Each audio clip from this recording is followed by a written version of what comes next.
Nous allons invoquer le Seigneur et je prie l'Assemblée de se lever.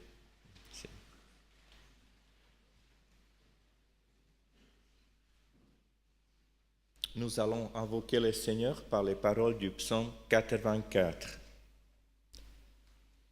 Comme elles sont chéries tes demeures, Seigneur, je m'épuise à force de languir après les cours du temple du Seigneur.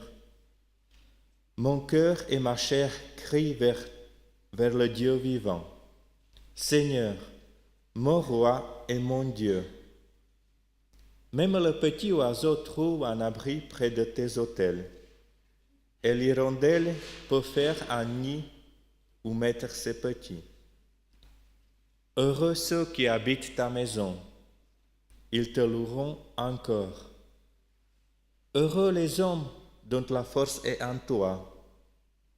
Seigneur, entends ma prière, prête l'oreille, Dieu de Jacob. Toi qui es notre bouclier, ô Dieu. Mieux vaut en effet un jour dans les cours de ton temple que 1000 ailleurs. J'ai choisi de me tenir sous le seuil de la maison de mon Dieu, plutôt que de résider sous les tentes de la méchanceté. Car le Seigneur Dieu est un soleil et un bouclier. Et le Seigneur donne la grâce et la gloire. Il ne refuse aucun bien à ceux qui le suivent, qui suivent la voie de l'intégrité. Seigneur, heureux l'homme qui met sa confiance en toi. Amen. Restons debout pour continuer de chanter pour le Seigneur avec le chant « Vers toi Seigneur ». J'ai sorti la version couleur de vie d'il y a 30 ans et nous allons chanter le refrain ensemble une fois. Je vais chanter une strophe que nous avons élaborée dans le groupe à l'époque et nous allons reprendre le refrain ensemble après.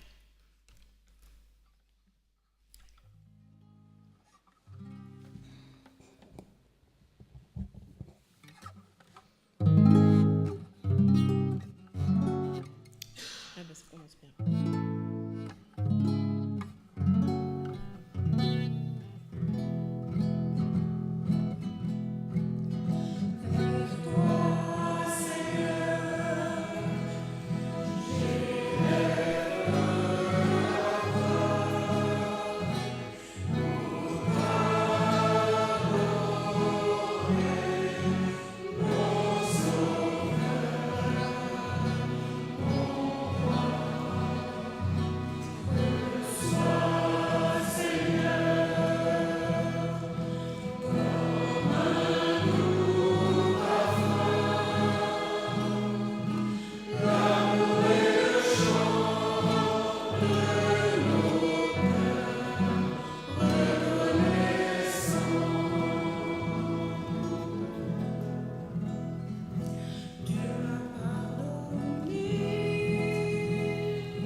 Mon âme bénit l'Éternel.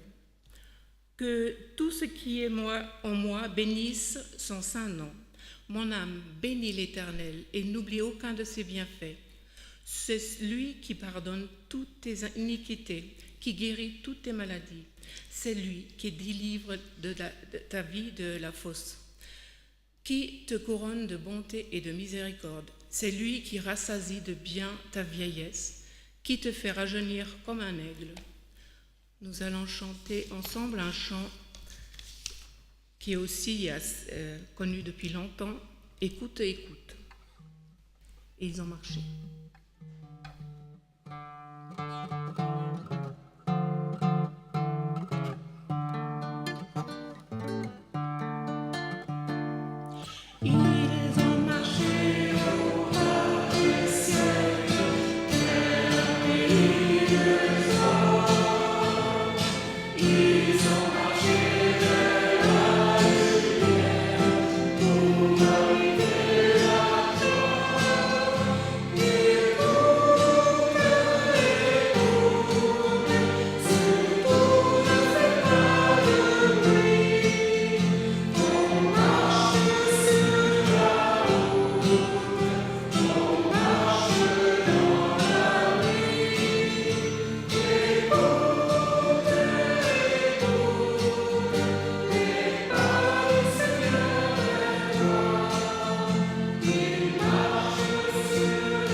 Vous pouvez prendre place pour la suite du programme.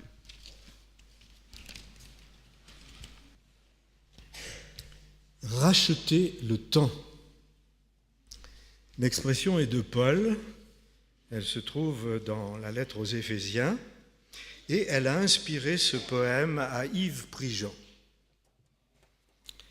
Tic-tac et balancier, des pendules, des horloges viennent m'interpeller. Pour le temps, pas de pause. Et marquant tous les pas de celui qui avance, mesurant sa cadence, tic-tac ne s'arrête pas. Toujours tu m'accompagnes, partout où je vais, en ville, à la campagne, peu importe ce que je fais. Parfois tu me déranges dans mes occupations, me rappelant le sens de ma vraie vocation.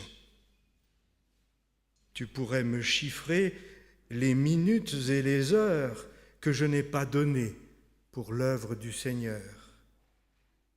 Tout ce que j'ai gaspillé dans des futilités ne sera pas porté au compte de la piété. Tic-tac et balancier, changer mes priorités. Tic-tac et balancier, Jésus-Christ, le premier.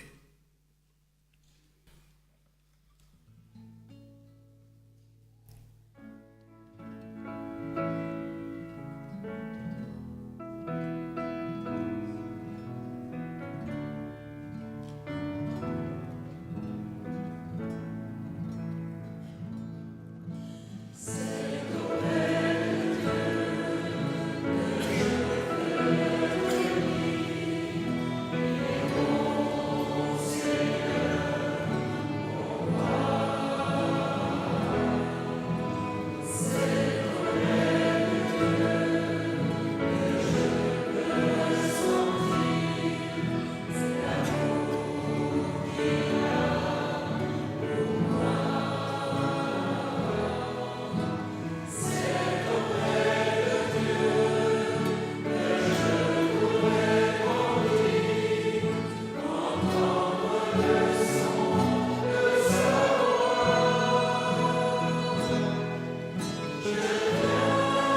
À présent, nous sommes invités à préparer ce que nous avons apporté pour le Seigneur, pour notre Église et pour son développement. Je vous invite à préparer vos dîmes et vos offrandes.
Éternel notre Dieu, en ce moment, nos enfants, sous la conduite de leurs animatrices, sont réunis.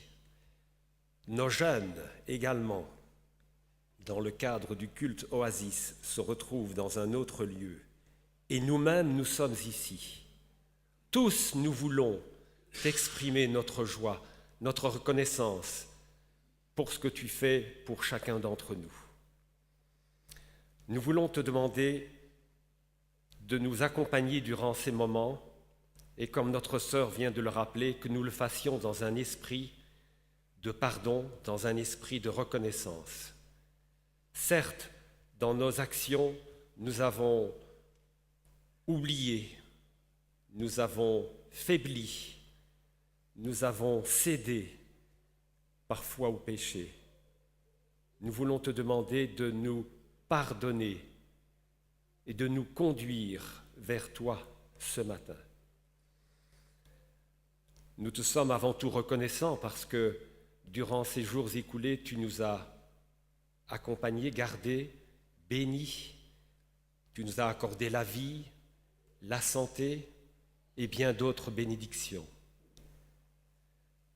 Nous aimerions, dans ce sens, te prier parce que, en dépit de tout cela, certains d'entre nous connaissent sans aucun doute des moments difficiles, que ce soit dans leur santé, dans leur corps physique, mais surtout dans leur âme, désirant partager avec la congrégation en toute fraternité.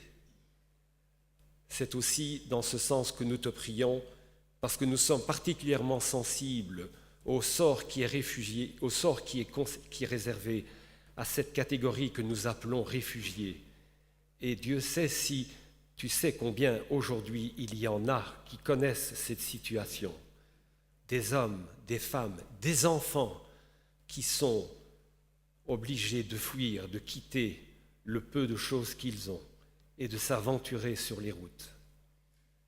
Nous te demandons de conduire toutes celles et tous ceux qui veulent essayer de lutter contre cette terrible chose, tous ceux qui essayent d'apaiser et de conduire et de soutenir ces personnes éprouvées.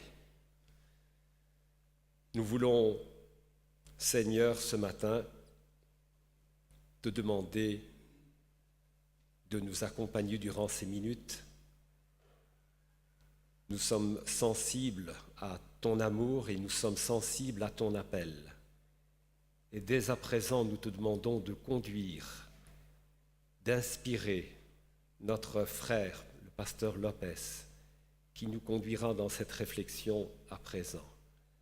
C'est avec reconnaissance, avec le désir de plus d'authenticité, plus de spontanéité dans notre vie, avec nos proches, avec ceux qui nous entourent et avec ceux que tu nous donnes de rencontrer, de partager cette bonne nouvelle. Au nom de Jésus, Amen.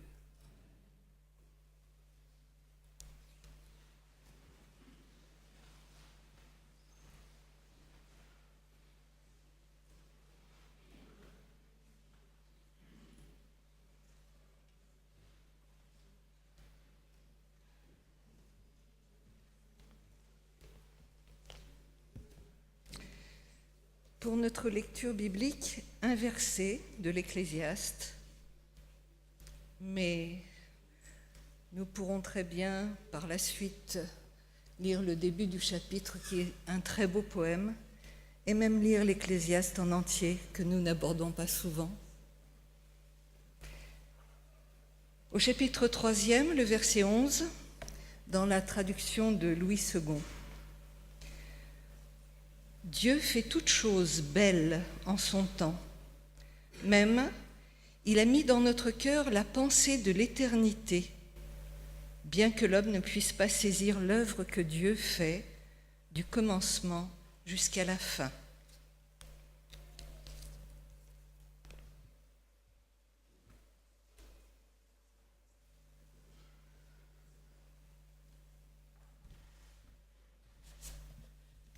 Eh bien, bonjour à chacun. C'est une joie pour moi d'être avec vous ce matin parce que je ne viens pas souvent ici à Collonges.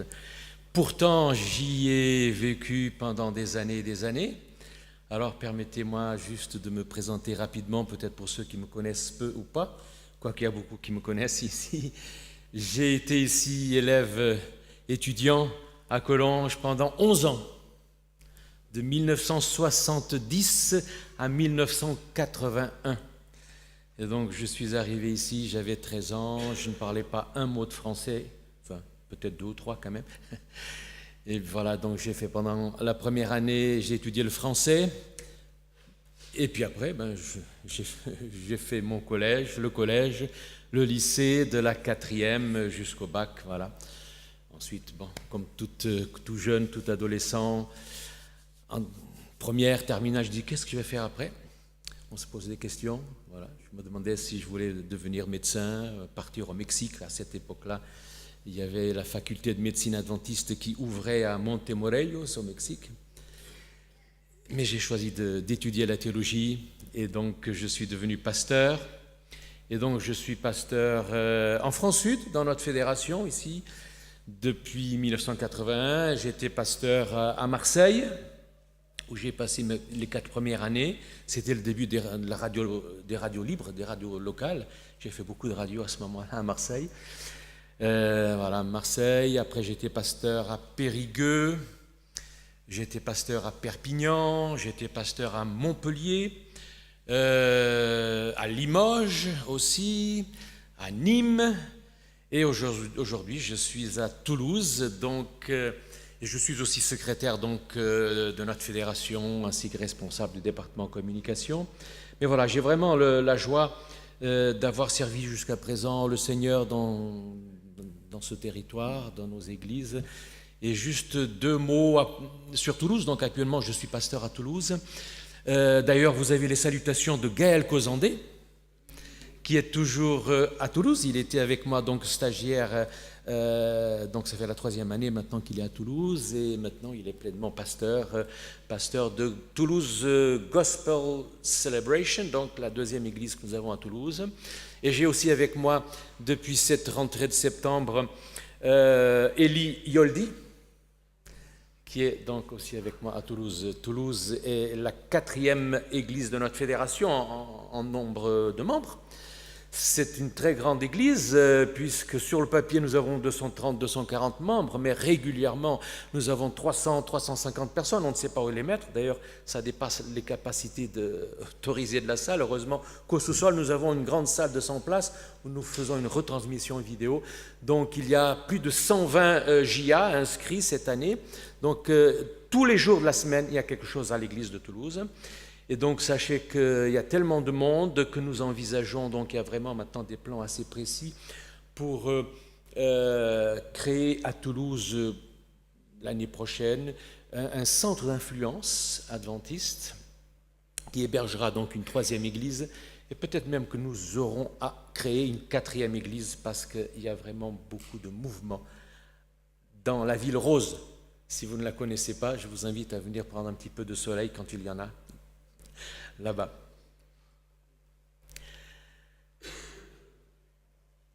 J'aimerais partager avec vous ce matin, donc, bien sûr, quelques réflexions dans le cadre de ce culte. J'aimerais commencer par une histoire, petite histoire, que j'ai vécu. C'était il y a quelque temps, déjà quand j'étais pasteur à Perpignan. J'avais reçu un jour un appel téléphonique d'un jeune homme qui m'était parfaitement inconnu et qui avait donc demandé à rencontrer un pasteur.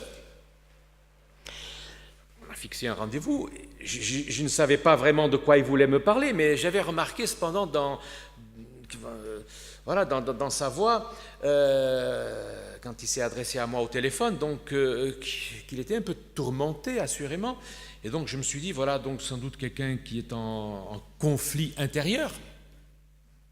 Alors lorsqu'on s'est retrouvés, le lendemain, très vite, il est arrivé à l'essentiel de ce qu'il avait à me dire et ce qu'il voulait savoir ce que j'en pensais. Il avait une angoisse. Et donc à un moment donné, il m'a dit ceci, à peu près, je ne me rappelle plus si c'est les mots exacts, mais c'est à peu près ceci: la pensée que ma vie puisse s'arrêter dans 20 ans, dans 30 ans, dans 40 ans, dans 50 ans, et que ce soit fini pour l'éternité, eh bien cette pensée-là m'est insupportable. Je ne peux pas vivre en pensant qu'un de ces jours, ça va être fini pour toujours. Et donc il me disait qu'il avait lu un petit peu la Bible, qu'il avait cherché des textes qui parlent de l'éternité, qui parlent d'espérance. Il en avait trouvé quelques-uns, bien sûr, mais voilà, il n'était pas encore en paix. Alors j'en ai parlé un petit peu avec lui, bien sûr, à ce propos. Ce jeune homme, je ne l'ai plus revu. Il était de passage dans la région, il n'était pas adventiste, hein. Mais voilà, j'ai gardé en mémoire cette phrase qu'il m'avait dite. Et je voulais introduire ma prédication avec cette petite histoire. Vous avez remarqué sans doute qu'il y a un rapport entre cette histoire, si l'on peut dire, et le texte qui a été lu tout à l'heure dans le livre de l'Ecclésiaste, au chapitre 3, le verset 11. Je vous le relis encore, cette fois-ci peut-être dans une autre version, dans la version dite du Semeur. Il est dit: Dieu fait toutes choses belles en son temps. Il a implanté au tréfonds de l'être humain le sens de l'éternité. Et pourtant, l'homme est incapable de saisir l'œuvre que Dieu a accomplie du commencement à la fin. Voilà, Dieu a mis dans le cœur, dans notre cœur, le sens ou la pensée de l'éternité.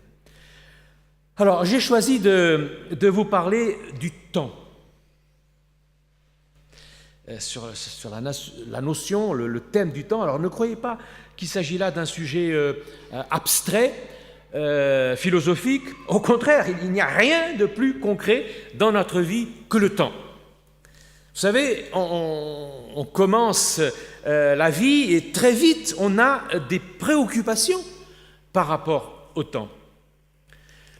Lorsque mon fils Gaël avait 4 ans, je m'en souviens à un certain moment, vraiment, je me souviens bien, sa question favorite pendant, je ne sais pas, ça a duré quelques jours, quelques semaines, sa question favorite était: quelle heure il est?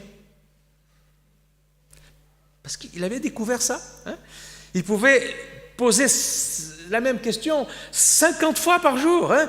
Alors, quand je lui disais, il est 2h04. 2 minutes après, il me dit: mais quelle heure il est? Il est 2h06. Hein? Voilà, donc il prenait conscience du temps qui passe.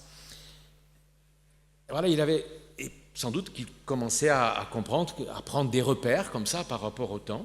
Il disait aussi, parfois, souvent même, quand j'aurai 5 ans. Donc on voit bien ainsi que depuis tout petit, déjà, l'être humain a la préoccupation du temps. C'est vrai que quand on est enfant, jeune homme ou jeune fille, on voudrait que le temps passe vite, n'est-ce pas? Hein, vous vous en souvenez?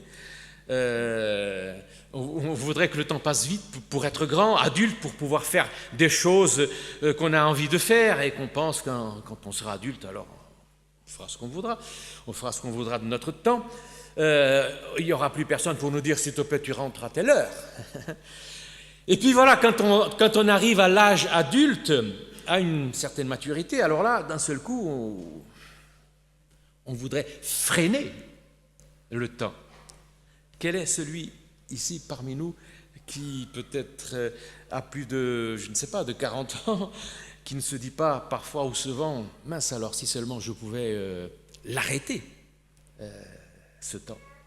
Vous voyez donc, c'est au cœur même de notre préoccupation.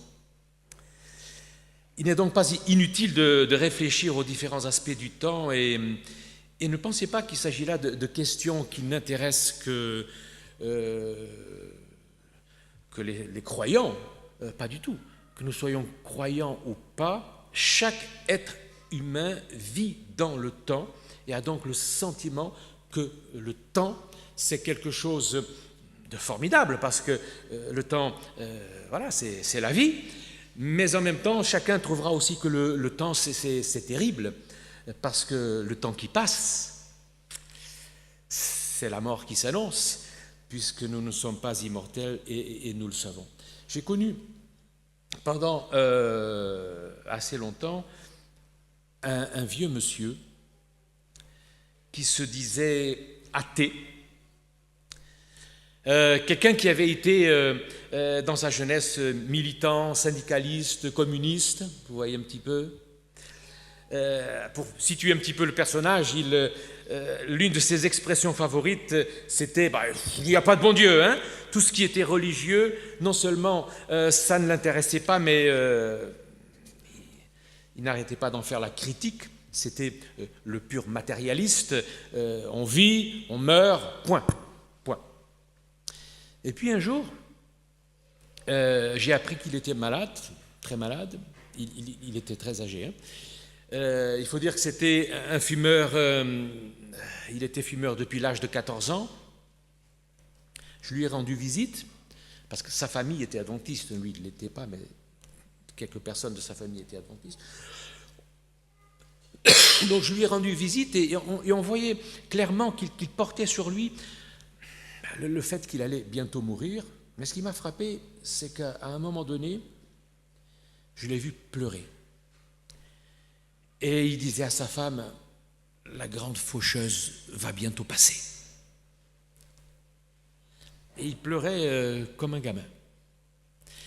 Et donc finalement, je me dis, malgré son athéisme déclaré, comme tout le monde, il avait des aspirations, comme tout un chacun. Il avait beau dire que pour lui, on vit, on meurt, et puis voilà, c'est comme ça. Visiblement, il ne pouvait pas s'y résoudre. Parce qu'en lui aussi, Dieu a mis la pensée de l'éternité. Il a été créé à son image, il a été créé pour vivre comme chacun d'entre nous. Il a reçu de Dieu cette envie de vivre, cette envie d'un temps qui dure, si possible, jusque dans l'éternité.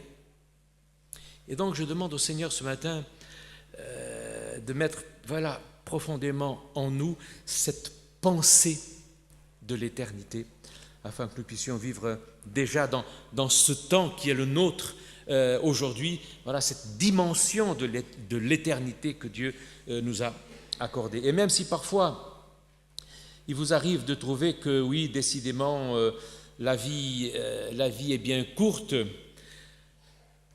ou que décidément les bons moments dans nos vies sont bien fugitifs, ou que les temps sont durs et difficiles, eh bien j'ai envie de vous dire que c'est bien que vous pensiez cela.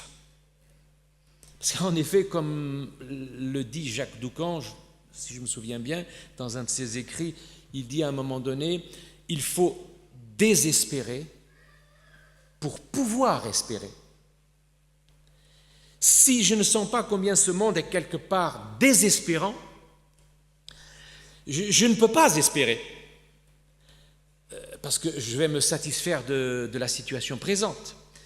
Eh bien, de même, je crois que pour pouvoir aspirer à l'éternité, il faut sentir combien le temps présent est beau, certes, d'une certaine manière, mais en même temps, qu'est-ce qu'il est compliqué, qu'est-ce qu'il est souvent vanité, comme dit la Bible, fugace. Et donc je voudrais vous dire ce matin que si vous pensez parfois, si vous sentez parfois des insatisfactions par rapport au temps vécu, eh bien, il est toujours possible de changer. Je veux dire, il est toujours possible d'utiliser le temps dont nous disposons différemment, comme nous le conseille effectivement l'apôtre Paul dans ce texte auquel on a déjà fait allusion tout à l'heure, dans sa lettre aux Éphésiens au chapitre 5 et au verset 6, l'apôtre Paul dit qu'il est possible, en tout cas il nous invite, il nous conseille, il nous exhorte à racheter le temps, et j'aimerais qu'on réfléchisse un petit peu à ça. Nous allons le voir maintenant concrètement avec l'exemple d'un personnage biblique. Vous savez, dans la Bible, il y a les bons et les méchants. C'est comme dans les films des cow-boys, hein, n'est-ce pas? Il y a les bons et les méchants. Et c'est particulièrement vrai lorsqu'on lit l'histoire des rois d'Israël. Avez-vous remarqué, surtout dans le livre des Chroniques, qu'avant de commencer à raconter l'histoire d'un roi, on nous dit généralement, dès le départ, si c'était un bon ou si c'était un méchant. Vous l'avez remarqué, ça? On dit, un tel fit ce qui est bien aux yeux du Seigneur. Ou bien, un tel fit ce qui est mal aux yeux du Seigneur. Alors, je voudrais vous poser une question. Si je vous dis Manassé, vous dites un bon ou un méchant?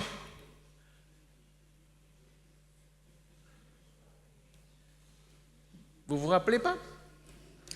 Alors, relisons, voulez-vous, le début du chapitre 33 du deuxième livre des Chroniques.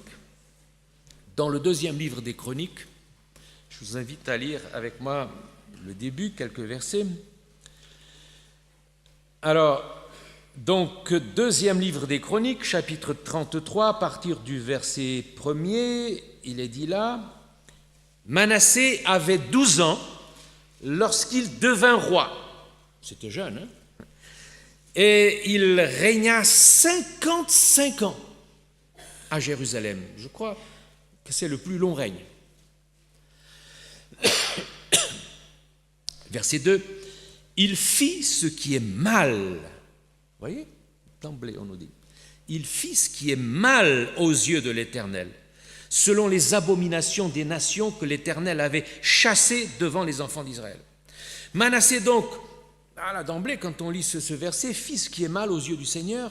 Et c'est vrai que si vous lisez la suite du texte, vous allez vous rendre compte que Manassé, qui est un roi dont la tradition dit qu'il est à l'origine du martyre du prophète Ésaïe, peut-être que certains d'entre vous connaissent cette histoire, c'est la tradition qui le dit, hein, ce n'est pas la Bible. Hein. On raconte que le prophète Ésaïe a été placé sur l'ordre de Manassé dans un tronc creux et qu'ensuite il a été scié. Donc c'est la tradition qui dit cela, on ne peut pas en être certain, mais en tout cas, lorsqu'on lit l'histoire de Manassé telle qu'elle nous est racontée dans ces premiers versets du chapitre 33 du deuxième livre des Chroniques, on se dit que ce serait bien possible. Verset 6, il a fait passer, on voit là qu'il a fait passer son fils par le feu dans le ravin de Ben Hinnom. Il pratiqua l'incantation, la magie, la sorcellerie, la divination. Il offensa le Seigneur, nous dit le verset 6.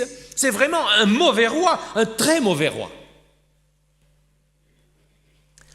Et vous pouvez continuer à lire comme ça de nombreux versets.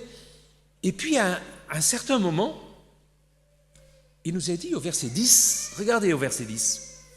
Verset 10, l'Éternel parla à Manassé et à son peuple, à le verset de dire, et ils n'y firent point attention. Et le texte continue en disant, verset 11, alors l'Éternel fit venir contre eux les chefs de l'armée du roi d'Assyrie, donc grande puissance de l'époque, qui saisirent Manassé et le mirent dans les fers. Ils le lièrent avec des chaînes d'airain et le menèrent à Babylone. Voilà donc Manassé qui, après avoir entraîné le peuple dans, on l'a dit, l'idolâtrie, l'immoralité pendant des années et des années, voilà qu'il paye, entre guillemets, enfin ce qui a été son œuvre pendant toutes ces années. Et souvent, quand on parle donc de l'histoire de Manassé, bien, cela s'arrête là. C'est un mauvais roi. Mais le texte n'est pas fini. Le texte biblique n'a pas fini de raconter l'histoire de Manassé. Regardez au verset 12. Quelque chose qui nous surprend. Verset 12. Quand Manassé fut dans la détresse, à Babylone donc, il implora l'Éternel son Dieu et il s'humilia profondément devant le Dieu de ses pères. Il lui adressa ses prières et regardez, c'est un anthropomorphisme, et l'Éternel se laissant fléchir, exauça ses supplications et le ramena à Jérusalem dans son royaume. Et Manassé reconnut que l'Éternel est Dieu. Voilà donc un homme qui pendant de nombreuses années, 30, 40 ans, peut-être plus, a pratiqué tout ce qu'on peut imaginer dans le domaine de l'immoralité, le paganisme et je ne sais quoi encore. Il a entraîné le peuple avec lui. Il a fait, je l'ai dit, je répète, passer ses fils par le feu. Il a peut-être, probablement fait scier le prophète Ésaïe. Et puis un jour, alors qu'il se trouve à Babylone, le texte nous apprend qu'il va s'humilier profondément devant le Dieu de ses pères. Et le texte de nous dire que Dieu va entendre cette supplication. Et le texte de nous dire que Manassé va reconnaître que le Seigneur est Dieu. Je trouve l'histoire de Manassé formidable et tragique en même temps. Et je voudrais encore, donc ce matin, simplement en quelques mots, en tirer donc 2 leçons par rapport au thème du temps qui nous préoccupe. Le temps. Il y a dans cette histoire du roi Manassé quelque chose de formidable, disais-je, d'extraordinaire, parce que l'histoire de Manassé nous dit que tant qu'il y a de la vie, il y a de l'espoir, n'est-ce pas? Il y a un dicton qui dit cela, et ce dicton dit vrai. Jusqu'au dernier moment, même le pire des hommes, celui à qui vous ne donneriez aucune chance, peut entendre la voix du Seigneur, peut s'humilier et recevoir le pardon de ses péchés. Même Manassé. Soit dit en passant, vous ne le savez peut-être pas, mais il y a un livre dans le deutérocanonique qui s'appelle Prières de Manassé. C'est un livre donc deutérocanonique où il y a la prière de Manassé. Intéressant à lire. Si aujourd'hui on devait faire une comparaison, Manassé, enfin aujourd'hui ou à notre époque, c'est quoi? C'est Hitler, c'est Bachar el-Assad, chose mentionnée des personnes vivantes, ou n'importe quel autre dictateur. Vous voyez, je fais volontairement des comparaisons un peu fortes, mais le type de comportement de Manassé devait être de ce genre-là. Honnêtement, on ne pense pas qu'ils aient une chance d'être sauvés, ces gens-là. Hitler, vous le voyez au ciel? Ils sont allés trop loin.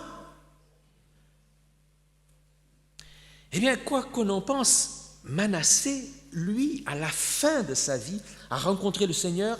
Le Seigneur a pu faire donc son chemin dans son cœur.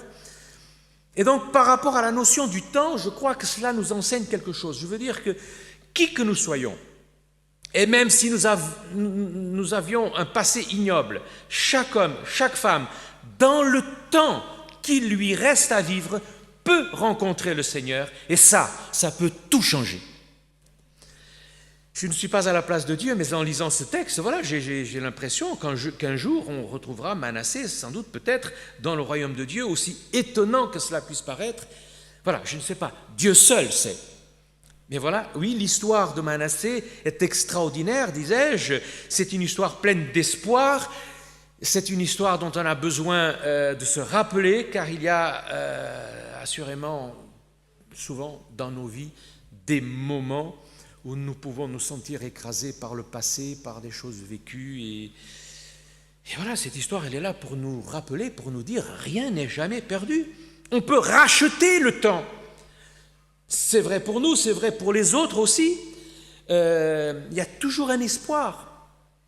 Si seulement on pouvait toujours aussi donner cet espace d'espérance à l'autre, celui qui est en face de moi, ce serait aussi formidable, bien sûr. En même temps, l'histoire de Manassé est tragique. Je l'ai dit. Elle est tragique parce que quand on s'est posé la question de savoir si Manassé était un bon ou un méchant, vous l'avez peut-être pas crié, vous l'avez peut-être pas dit, mais en tout cas, quand on pose souvent la question, quand on lit les premiers versets de l'histoire de Manassé, on se dit, non, c'est un méchant roi. Hein? Parce que le texte biblique, effectivement, dit qu'il fit ce qui est mal aux yeux du Seigneur. Autrement dit, lorsque l'auteur du livre des Chroniques, qui est un livre qui a été écrit plutôt à la fin, vous savez que dans la Bible, les livres de la Bible ne sont pas rangés chronologiquement. Hein. Le livre des Chroniques est un livre qui a été écrit donc beaucoup plus proche de nous. Donc, lorsque l'auteur du livre des Chroniques s'est posé la question, mais finalement le bilan global de son règne, l'auteur des Chroniques a commencé par dire, mais il n'a pas fait que des bonnes choses, bien loin, bien loin de là. Et voilà pourquoi je dis que l'histoire de Manassé est aussi une histoire tragique, parce qu'on voit bien qu'il y a dans le temps quelque chose d'irrécupérable.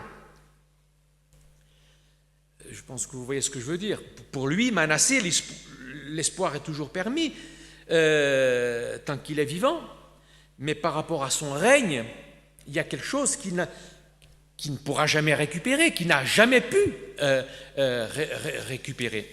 Et donc, ça nous donne donc une deuxième leçon en ce qui concerne le temps. La première leçon, c'est que tant qu'il y a de la vie, il y a de l'espoir. La deuxième leçon, c'est que plus on attend et plus les dégâts sont importants. Peut-être. Autrement dit, si Manassé, on ne peut pas refaire l'histoire, mais si Manassé avait accepté le Seigneur, lui qui en avait entendu parler depuis longtemps, s'il l'avait accepté au début de son règne, combien ce règne aurait-il été différent? J'imagine, peut-être, sans doute. Et donc, j'imagine là aussi Manassé à la fin de sa vie, repensant à son règne. J'imagine qu'il a dû avoir à la fois une immense reconnaissance envers le Seigneur pour son pardon, et puis aussi une immense tristesse. Dans l'histoire de Manassé, je retiens donc voilà, l'importance du maintenant.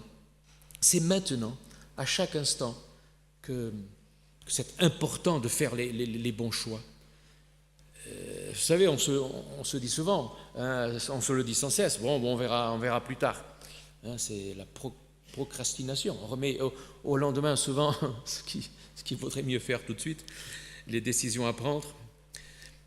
Mais c'est vrai que quand on se dit, bon on verra ça plus tard, on changera plus tard de comportement, je ne sais quoi encore, c'est en fait, quand on se dit cela, quand on a cette attitude-là, c'est en fait se préparer peut-être un poids de tristesse pour plus tard que je pourrais certainement m'éviter si je choisissais aujourd'hui de faire les choix qui nous semblent les meilleurs si j'acceptais de marcher avec le Seigneur. Donc voilà, il y a dans l'histoire de Manassé ces deux éléments-là, donc quelque chose de formidable, de porteur d'espérance, et puis quelque chose qui est très interpellant pour moi, c'est-à-dire, attention, ce que tu vis maintenant est très important parce que cela aura des conséquences pour moi, comme pour ceux qui nous entourent peut-être.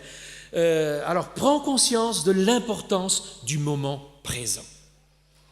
Et je voudrais vous suggérer quelque chose. J'imagine que ce n'est pas la première fois qu'on vous suggère quelque chose de ce genre-là, depuis le temps que vous entendez des réflexions, des prédications, des exhortations, n'est-ce pas? J'aimerais vous proposer quelque chose de très concret. Prenez un petit moment chez vous. Imaginez qu'il vous reste 1 an à vivre. Je ne vous le souhaite pas, mais on ne sait jamais. S'il vous restait 1 an à vivre, quelles seraient les décisions que vous voudriez prendre pour cette année-là? Quels seraient les changements de vie que vous penseriez important de faire pour le temps qu'il vous resterait à vivre? Quelles seraient les actions importantes que vous voudriez faire pendant cette période-là? Si vous saviez que votre temps était limité, je dis 1 an, mais je pourrais dire 1 mois. Je pourrais dire 10 ans aussi, n'est-ce pas? Si vous saviez donc que votre temps était limité et qu'il vous faille aller à l'essentiel, parce que, vous savez, quand on n'a plus le temps, on va à l'essentiel, n'est-ce pas? Qu'est-ce que vous voudriez vivre? Qu'est-ce que vous voudriez vivre avec le Seigneur, avec ceux qui vous entourent? Quelle décision voudriez-vous prendre? Eh bien, peut-être allez-vous mettre en évidence des choses que vous désirez vivre, même s'il vous reste plus qu'une année à vivre, beaucoup plus. Mais voilà, il est toujours possible de changer, d'utiliser le temps dont nous disposons différemment. Alors j'aimerais terminer ce temps de réflexion en demandant à notre Seigneur, ou plutôt en disant, comme le psalmiste l'a dit dans le psaume 90, verset 12, donc le psalmiste dit là, psaume 90, verset 12, c'est une prière qu'il adresse à Dieu. Puisse cela aussi être notre prière à chacun d'entre nous. Psaume 90, verset 12, il est dit là, « Enseigne-nous à bien compter nos jours, afin que nous appliquions notre cœur à la sagesse. » Enseigne-nous à bien compter nos jours, afin que nous appliquions notre cœur à la sagesse. Vous savez, une bonne gestion chrétienne du temps n'est pas d'abord une affaire d'économie du temps. Il y a beaucoup de formations, de conseils pour gérer le temps, etc. Et généralement, ces formations sont là pour nous apprendre à faire plus dans le même temps, être beaucoup plus efficace. D'ailleurs, on voudrait toujours avoir plus de temps, mais enfin, il se trouve qu'on a tous 24 heures. Parfois, on dit, j'ai pas le temps, mais si, vous avez le même temps que moi, vous avez 24 heures comme moi. Vous avez quoi? Vous n'en avez que 20 par jour? Comment ça se fait? Donc, une bonne gestion chrétienne du temps n'est pas d'abord une affaire d'économie du temps, mais plutôt une question de priorité. De priorité. Bibliquement, la valeur du temps ne dépend pas de la quantité d'heures ou de minutes qui s'additionnent ou se soustraient, mais de la qualité de l'action accomplie durant une période déterminée. Et je voudrais vraiment terminer ce temps de réflexion à propos donc de ce thème du temps et pour qu'on puisse mettre en pratique le conseil de l'apôtre Paul qui dit qu'il faut racheter le temps, j'aimerais terminer en mentionnant une phrase d'Ellen White qui commente donc ce texte de l'apôtre Paul, racheter le temps, et voici ce qu'Ellen White nous dit dans les paraboles de Jésus à la page 296 et 97. Ellen White dit « Notre temps appartient à Dieu, et chacun de nos instants lui est dû, dit-elle. Nous sommes tenus d'en tirer le meilleur parti pour sa gloire. La valeur du temps est incalculable, dit-elle. Nous sommes donc exhortés à racheter le temps, mais jamais nous ne pourrons retrouver celui que nous avons perdu, pas même un seul instant. Il ne nous est possible de racheter le temps qu'en tirant le meilleur parti de celui qui nous reste, en collaborant avec Dieu au grand plan de la rédemption. Eh bien, que Dieu nous aide en cela, à vivre cela à chaque instant. C'est ma prière. Amen.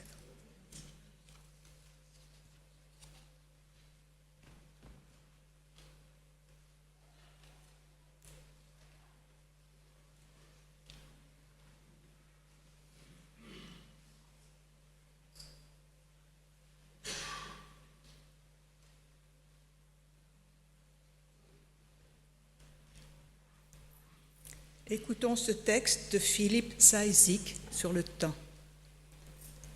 On trouve que la vie est courte.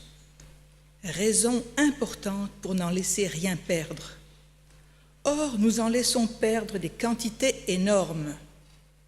Il y a des quantités de minutes de notre vie que nous ne vivons pas, que nous trouvons seulement longues et ennuyeuses. Tout énervés, nous disons « J'ai dû attendre de longues minutes ». De longues minutes, voilà des minutes précieuses pour des gens qui ne trouvent que le temps passe trop vite. Or, qu'avons-nous fait de ces longues minutes ? Rien. On s'est irrité, on a maudit l'attente. Ce n'était pas un fameux emploi d'un moment de notre vie. On n'avait donc pas de réflexion à faire, pas de vérité à méditer, personne pour qui prier. Il ne faut pas attendre l'éternité, il faut profiter de chaque minute pour la fréquenter.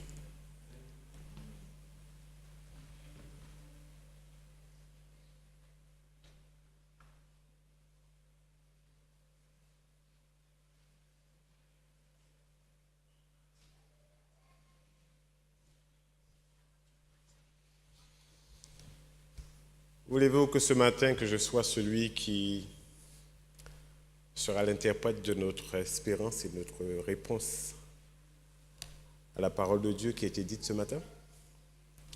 Si vous le voulez, je vous invite à vous mettre debout et nous allons prier ensemble.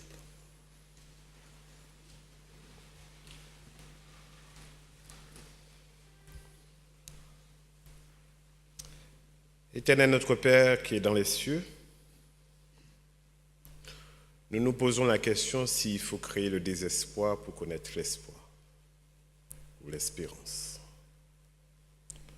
Faudrait-il que nous créions un manque pour que nous puissions avoir un besoin? Ou faudrait-il que nous vivions des choses étonnantes pour que nous puissions nous tourner vers toi? Tu nous as laissé des messages et des histoires, des récits, des exemples dans ta parole, afin que nous soyons avertis, afin que nous ne connaissions pas la tristesse de ces choses. Et à travers ton oint que tu as choisi, Manassé,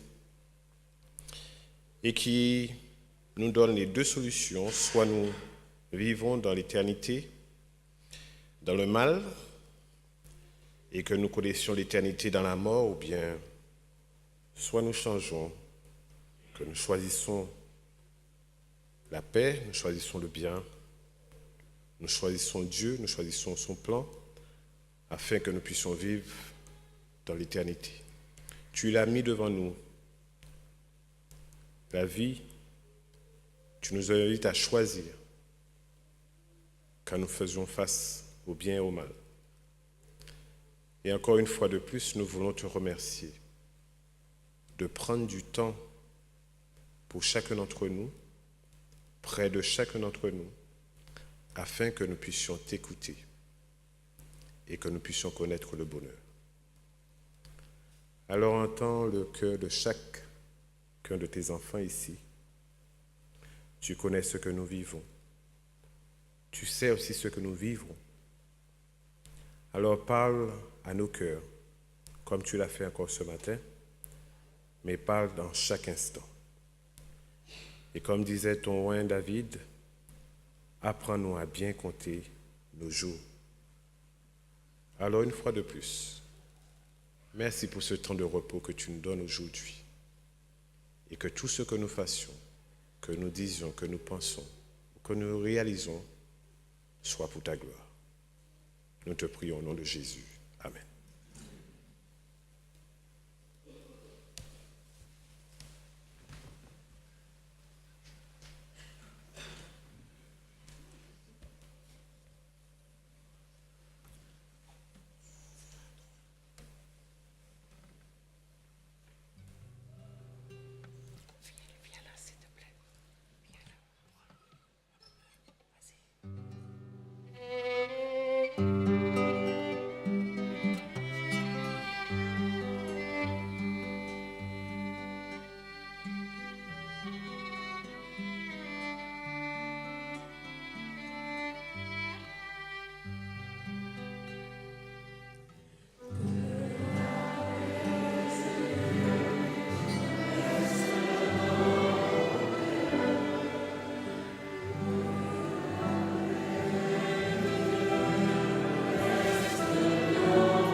tous ensemble, ceux qui sont en contact avec nous par Internet, comme chacun d'entre nous, recevons de la part du Seigneur la bénédiction. Et à cet effet, je lirai dans le psaume 34, au verset 2, « Je bénirai l'Éternel en tout temps, sa louange sera toujours dans ma bouche. » L'ange de l'Éternel campe autour de ceux qui le craignent, et il les arrache au danger. Sentez et voyez combien l'Éternel est bon. Heureux l'homme qui place en lui son refuge. Ainsi donc que dans cet esprit et dans notre marche quotidienne, face au temps, nous puissions être attentifs à ce que la vie ne nous... C'est vrai que parfois la vie ne nous épargne pas, mais nous savons que nous pouvons compter solidement sur son secours. Voilà, nous vous souhaitons une bonne continuation de sabbat.